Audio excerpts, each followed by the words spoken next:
আসসালামু আলাইকুম। সংবাদে আপনাদের সবাইকে স্বাগত। সংবাদ শিরোনাম। তারেক রহমানের ময়মনসিংহের জনসভাতেও বিপুল সমাগম, বললেন আগামীতেও দুর্নীতির বিরুদ্ধে জিরো টলারেন্স থাকবে বিএনপির। 2001 থেকে 2006 সাল পর্যন্ত তাদের তো দুজন সদস্য বিএনপির সরকারে ছিল না? ছিল। তো বিএনপি যদি অতই খারাপ হয় তাহলে ওই দুই ব্যক্তি কেন পদত্যাগ করে চলে আসেনি? আজও দক্ষিণ পশ্চিমের 4 জেলায় জামায়াতের সমাবেশ। কেউ ভয় দেখালে ছেড়ে কথা বলবে না দল, হুঁশিয়ারি আমিরের।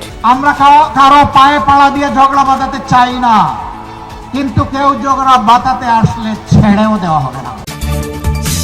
ভোটারদের মন জয়, গণসংযোগে প্রার্থীরা। রাজধানীতে পাটোয়ারি লাঞ্ছিতের ঘটনায় বিএনপিকে দোষারোপ এনসিপির, নিজেরাই ঘটিয়েছে, জবাব মির্জা আব্বাসের। শরীয়তপুরের নড়িয়ায় ফেসবুকে স্ট্যাটাস দেয়া নিয়ে বিএনপি জামায়াত সংঘর্ষ, প্রতিদ্বন্দ্বিতাপূর্ণ আসনে কেন্দ্র দখলের শঙ্কায় দলগুলোর সহযোগিতা কামনা।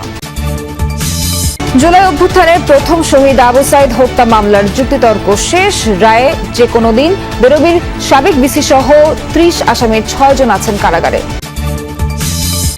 অন্তর্বর্তী সরকার আমলে প্রস্তাবিত নতুন স্কেলে বেতন পাবেন না সরকারি চাকরিজীবীরা, জানালেন জ্বালানি উপদেষ্টা। বললেন এই কারণে দাম বাড়বে না জিনিসপত্রের। দুর্নীতি ইস্যুতে একটি দল পালিয়ে যাওয়া স্বৈরাচারের ভাষায় কথা বলছে, অথচ তারাও ছিল বিএনপি জোট সরকারের সদস্য। এমন মন্তব্য করে তারেক রহমান প্রশ্ন তোলেন, বিএনপি সরকারের ইন্ধনে যদি দুর্নীতি হয়ে থাকে নিজামী মুজাহিদ তখন পদত্যাগ করেননি কেন? ময়মনসিংহের নির্বাচনী জনসভায় তারেক রহমান জনগণের কাঙ্ক্ষিত বাংলাদেশ উপহার দেওয়ার আশ্বাস দিয়ে বিএনপির পরিকল্পনা তুলে ধরেন, জোর দেন দুর্নীতি দমনে।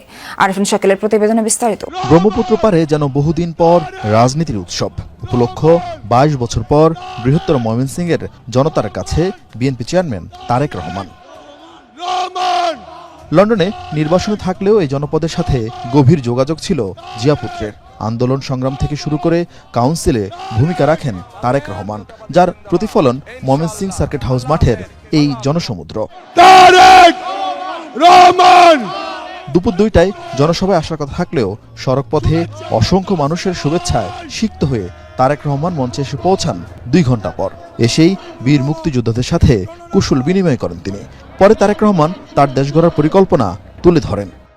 নারীদের জন্য, মায়েদের জন্য, আমরা গৃহিণীদের জন্য, বিশেষ করে খেটে খাওয়া মানুষ যারা, সেই পরিবারের গৃহিণীদের জন্য আমরা একটি ফ্যামিলি কার্ড নামে কার্ড দিতে চাই মা বোনদেরকে, যাতে করে এই ফ্যামিলি কার্ডের সুবিধা প্রত্যেকটি মানুষের, প্রত্যেকটি পরিবারের কাছে, অল্প হলেও প্রত্যেকটি পরিবারের কাছে পৌঁছতে পারে। গণভোটে হ্যাঁ পাশ করলে ফ্যাসিবাদ ফিরবে না, এর জন্য নতুন ফ্যাসিস্টরা গণভোটের বিপক্ষে প্রচারণা চালাচ্ছে। যশোরের নির্বাচনী সমাবেশে এমন মন্তব্য করেন জামায়াত আমির ডক্টর শফিকুর রহমান। কেউ যদি পায়ে পাড়া দিয়ে ঝগড়া করতে আসে তবে ছাড় দেওয়া হবে না বলেও হুঁশিয়ারি দেন তিনি। বলেন একটি দল মায়েদের ফ্যামিলি কার্ড দেওয়ার কথা বলছেন, আবার মা বোনরা নির্বাচনী প্রচারণায় গেলেই হেনস্থা করছেন। এমন ঘটনা চলতে থাকলে নির্বাচন কমিশনও ব্যবস্থা না নিলে এবার প্রতিরোধ করা হবে। দেশের দক্ষিণাঞ্চল জুড়ে আয়োজিত সমাবেশে এসব কথা বলেন জামায়াত আমির। নির্বাচনী প্রচারণার 6ষ্ঠ দিনে দেশের দক্ষিণ পশ্চিমাঞ্চল জুড়ে পথসভা ও জনসভায় অংশ নিচ্ছেন জামাত আমির ডাক্তার শফিকুর রহমান। দিনের শুরুতেই যশোর ঈদগাহ মাঠের জনসভায় অংশ নেন তিনি। জনসভায় জামাতের সেক্রেটারি জেনারেল অধ্যাপক মিয়া গোলাম পরোয়ার বলেন, একটি অপশক্তি জুলাই সনদ বাস্তবায়ন না করে আবারও দুর্নীতি অপশাসন ফিরিয়ে আনতে গণভোটে না এর পক্ষে ক্যাম্পেইন করছে। গণভোটে নাতে ভোট দেওয়ার জন্য ভিতরে ভিতরে ক্যাম্পেইন করছে। আমরা গণভোটে সবাই হা বলবো, হাতে ভোট দাও মানে দুর্নীতির বিরুদ্ধে ভোট দেওয়া।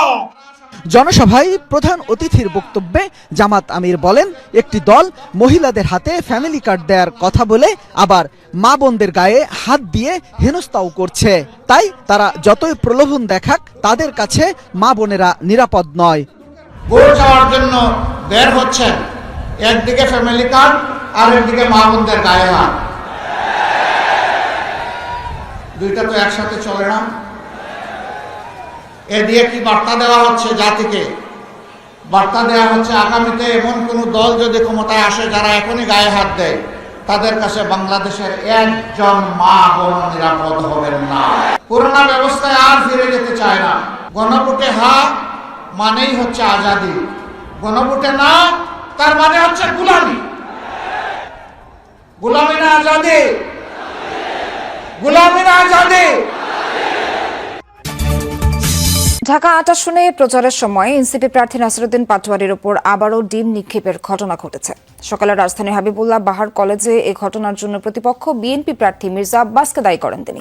পরে সংবাদ সম্মেলনে এনসিপি আহ্বায়ক নাহিদ ইসলাম হামলা হলে পাল্টা জবাব দেওয়ার হুঁশিয়ারি দেন। এদিকে দিনভর প্রচারণায় মাঠে ছিলেন 11 দলীয় জোটের জামায়াত প্রার্থীরা। দুপুরে সংবাদ সম্মেলনে সারা দেশের জামায়াতের নারী কর্মীদের উপর হামলার অভিযোগ তুলে নারী সমাবেশের ঘোষণা দিয়েছে দলটি। মঙ্গলবার শান্তিনগরের হাবিবুল্লাহ বাহার কলেজে পিঠা উৎসবে যাওয়ার কথা ছিল বিএনপি প্রার্থী মির্জা আব্বাসের। এর আগেই সেখানে অংশ নেন এনসিপি প্রার্থী নাসিরউদ্দিন পাটোয়ারি। স্লোগান পাল্টা স্লোগানে ক্যাম্পাস জুড়ে উত্তেজনা ছড়িয়ে পড়ে। এক পর্যায়ে কলেজের বারান্দায় বক্তব্য দিতে চাইলে পাটোয়ারিকে লক্ষ্য করে একের পর এক ডিম ছোড়া হয়। এর মধ্যেই সংক্ষিপ্ত বক্তব্যে এমন সন্ত্রাসী কর্মকাণ্ড রুখে দিতে জনগণের প্রতি আহ্বান জানান নাসিরউদ্দিন পাটোয়ারি। আমি জনগণের সামনে বিচার রাখলাম, আমি ঢাকা ৮-এর ভোটারদের সামনে বিচার রাখলাম, 12 তারিখে আপনারা বিচার করবেন। হারার ভয়ে জনগণ থেকে বিচ্ছিন্ন হয়ে এই ধরনের সন্ত্রাসী কর্মকাণ্ড কেউ আপনারা করবেন না। এবং মির্জা আব্বাসকে বলবো সন্ত্রাসী কার্যক্রম বন্ধ করেন। এ ঘটনার প্রতিবাদে কলেজের সামনের সড়ক অবরোধ করেন নাসিরউদ্দিন পাটোয়ারির সমর্থকরা। 20 মিনিট পর ছেড়ে দেওয়া হয় সড়ক। দুপুর 2:30টার দিকে এনসিপির নির্বাচনী কার্যালয়ে এ ঘটনার প্রতিবাদে সংবাদ সম্মেলন অনুষ্ঠিত হয়। আহ্বায়ক নাহিদ ইসলাম অভিযোগ করেন মির্জা আব্বাসের নির্দেশেই এই হামলা চালানো হয়েছে। যেটা হয়েছে এটা খুবই দুঃখজনক, খুবই ন্যাক্কারজনক এবং এটা অস্বীকারের চেষ্টা আরো বেশি ন্যাক্কারজনক। হাবিবুল্লাহ বাহার কলেজে একেবারে চিহ্নিত ছাত্রদলের ক্যাডার সন্ত্রাসীরা এটা পরিকল্পনা করে এটা করেছেন।